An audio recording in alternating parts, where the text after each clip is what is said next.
एक पासे मनशिया के केसन में गिरफ्तार अनमोल उर्फ पिंकी एक ही ॾींहं में 3 केसन में बरी थी वही है, तो बे पासे मीर रज़ा केस की गुजारत अञा ताईं पुलिस हल ना करे सकी।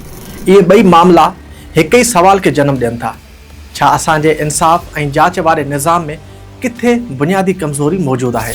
कराची की एडिशनल डिस्ट्रिक्ट एंड सेशन अदालत ॾखण गिदरी थाने ते दाखिल मनशिया के 3 केसन में अनमोल उर्फ पिंकी जूं बरियत जूं दरख्वास्तूं मंजूर करे खेस 3 केसन में बरी करे छॾियो। अदालत में दिफ़ाई वकील मौक़िफ़ इख्तियार कयो तो उन्हनि केसन में शामिल 2 शरीक जवाबदार अली ऐं फ़हमीदा अॻे ई 2024 में बरी थी चुका आहिनि, जॾहिं त अनमोल के शरीक जवाबदारनि जे बयाननि जी बुनियाद ते केसन में शामिल कयो वियो हो। अदालत में इस्तग़ासा तरफ़ां अनमोल ख़िलाफ़ अहिड़ा सबूत पेश न थी सघिया जिन जी बुनियाद ते खेस सज़ा मिली सघे। अदालत बरियत जो हुकुम ॾींदे चयो त जेकॾहिं अनमोल कंहिं ॿिए केस में घुर्बल या नामज़द न हुजे त खेस आज़ाद कयो वञे। पुलिस मूजिब उहे केस 2020, 2021 ऐं 2022 में गिदरी थाने ते दाख़िल थियल हुआ ऐं अनमोल उन्हनि केसनि में मफ़रूर हुई।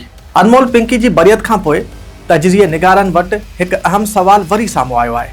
जेकॾहिं कंहिं केस में पुलिस ऐं जांच वारा इदारा संगीन इल्ज़ाम लॻाइनि था त पोइ अदालत ताईं पहुचंदे उहे इल्ज़ाम मज़बूत सबूतनि में छो तब्दील नथा थियनि।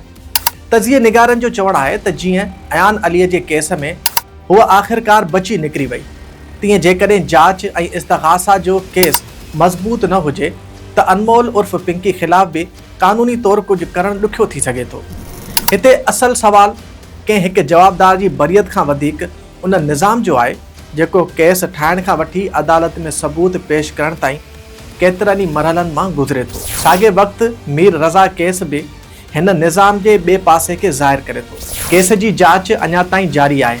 कमेटी में वधीक 2 माण्हू शामिल कया विया आहिनि। जेकॾहिं हिकु गंभीर वाक़े जी हक़ीक़त मालूम करण लाइ जांच इदारा ई वाज़े जवाब न ॾेई सघनि त मुतासिर ख़ानदान ऐं अवाम जे ज़हननि में शक वधणु फितरी आहे। हिकु ख़ानगी टीवी प्रोग्राम में हसन निसार मज़हर अब्बास जे बयान जो हवालो ॾींदे चयो त मीर मुर्तदा जो केस हुजे या मीर रज़ा जो, हिते नाइंसाफ़ी इंसाफ़ बणिजी वई आहे।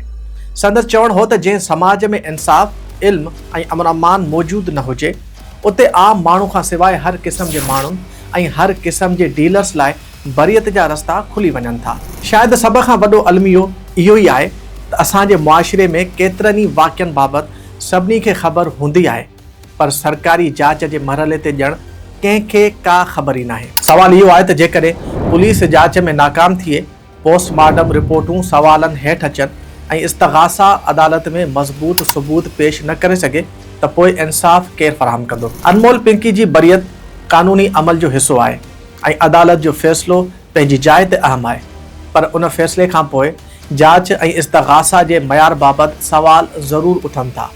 साॻी रीति मीर रज़ा केस जी गुजारत भी रुगो हिकु ख़ानदान जो मसइलो न आहे, पर क़ानून लागू कंदड़ इदारनि जी कारकर्दगी लाइ हिकु वॾो इम्तिहान बणियल आहे। आख़िरकार सवाल इहो आहे, छा असांजो निज़ाम ॾोह साबित करण खां अॻु वॾियूं दावाऊं करे थो या पोइ सबूत गॾु करण ऐं इंसाफ़ ताईं पहुचाइण जे मरहले में नाकाम थी वञे थो।